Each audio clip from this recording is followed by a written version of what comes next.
What's up guys? Welcome back sa ating panibagong video. So for today's video ay magre-review and testing po tayo nitong latest model ng Xdobo Bluetooth speaker. Brand name Xdobo with model BMTL with Metro 9092. Meron po itong 100 watts power outputs. Sa kanyang specs, meron po siyang RGB light, deep bass, with 10 hours na gamit. Meron siyang 100 watts power outputs with EOX input. Pwede siya sa powered bank. Pwede rin sa UDisc input. Saka Bluetooth 5.3. Gandahan dito is meron po siyang TWS. Yung frequency response niya dito is 20 Hz to 20,000 Hz. Signal to noise ratio is 80 dB. Input power Type-C is 5 volts with 2 ampere. Charging time dito sa abot po siya ng 4 na oras. Music playing time about 10 hours depende na sa volume natin. Yung dimension naman niya is 365 by 134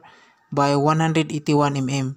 So meron siyang bigat na 3,650 gram. Xdobo pala mga guys, design po siya in USA.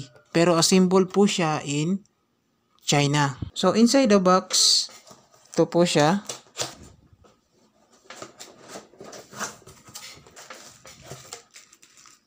Meron po siyang belt, BMTL na belt. Ayan. Meron din siyang Type-C charging wire. Meron din siyang 3.5 mm jack para sa EOX input to laptop or computer. Tsaka ito yung kanyang main Bluetooth speaker. So yung kanyang design niya dito mga guys, medyo unique po siya, no? So ito siya. Meron po siya makapal handle. Casing pala niya guys, sobrang kapal. Yan. So kada gilid is meron po siyang RGB lights. Sa harap meron ding dalawang subwoofer speaker tsaka dalawang mid-range or tweeter. Yan. Meron makapal na screen. Yan. Tapos may model dito na BMTL na logo. Sa ilalim guys, nandito yung kaniyang rubber fit. So ito guys, ito yung kaniyang buttons, power buttons. Click nyo lang to kapag gagamitin natin. Long press. Yan, tapos may marinig tayo na audio. Ito naman yung kaniyang menu. Tapos ito naman yung button switch ng kaniyang RGB lights. Yan. So kapag pinindot natin yan, isiilaw yung kada gilid na ilaw. Ayan. So ito naman yung TWS. Yan. I-click natin to kapag i-combine natin yung ating dalawang Bluetooth speaker. So dito guys, nandito yung kaniyang minus volume or prev. Nandito yung kaniyang play and pause. Nandito yung kaniyang next or volume plus. Ayan. So sa likuran guys, ito po siya. Yung Type-C input sa charging natin. 3.5 mm jack input. Tsaka microphone input external. Merong flash drive input tsaka memory card input. Ayan. So maganda rito guys, meron po siyang takip na rubber. Ayan. So ngayon guys, iti-testing natin yung kaniyang audio ng Xdobo BMTL Metro 9092. So let's go. So ito naman yung pangalan niya dito sa ating mobile phone kapag nag-Bluetooth tayo. So, BMTL Metro 9092. So, click lang natin to. Yan. So, click lang natin allow. Tapos, pair.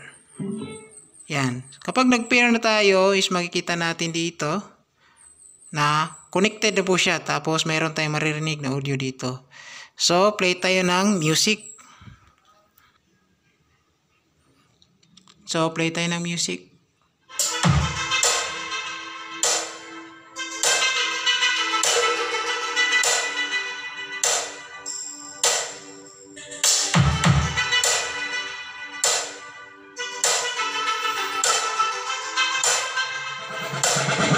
Ito yung volume plus niya. Ito volume plus.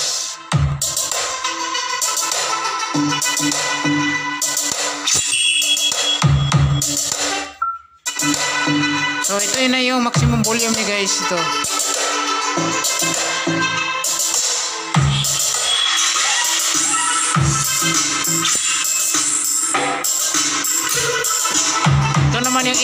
niya switch. Ayan. Para mag-iba-iba yung color ng ilaw.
Welcome to the show, an event that music enthusiasts are crazy about. The battle of the sounds, the battle of the sounds. Let the showdown begin.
So yan guys, no, na-review ang testing na natin itong Xdubo BMTL na mayroong model na Metro 1992. So okay siya gamitin guys, pwede gamitin sa indoor, lalong-lalo na sa outdoor. Pwede ito isabit kasi meron po itong belt. Tapos kaganaan meron siyang handle. Mabitbit natin to kung saan tayo pupunta. Tapos malakas yung kanyang audio, malakas yung bass. So deep bass yung outputs niya. Yan. So, pwede siya magamit sa 10 hours, depende sa volume natin. Tapos, yung charging hours natin na ito is aabot tayo ng 4 hours para full charge talaga natin. Ayan po. So, sobrang sulit itong Xdubo Metro 1992 na mayroong 100 watts. So, sa gusto mag-avail ito guys, lalagay ko dito sa baba ang link ng kanilang Xdubo Lazada Official Store. So yan lang po mga guys, maraming salamat. God bless, tsaka ingat tayong lahat.